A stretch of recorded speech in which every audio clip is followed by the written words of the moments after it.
14 মে 2026 আরব আমিরাতের একটি সামরিক ঘাঁটিতে তখন আমেরিকার একটি বোয়িং C-17 রাখা ছিল।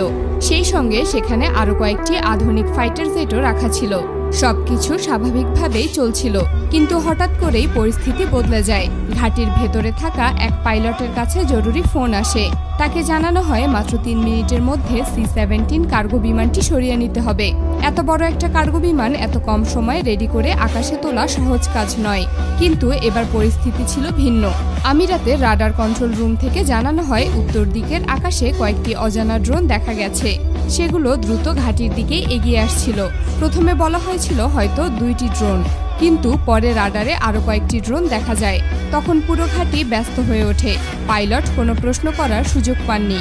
তিনি দ্রুত রানওয়ের দিকে যান এবং বিমানটি উড়ানোর প্রস্তুতি শুরু করেন। তবে এই ঘটনার শুরু আরও 2 ঘন্টা আগে।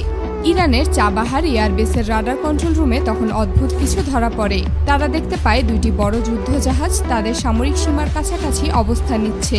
প্রথমে নিশ্চিত হওয়া যায়নি জাহাজ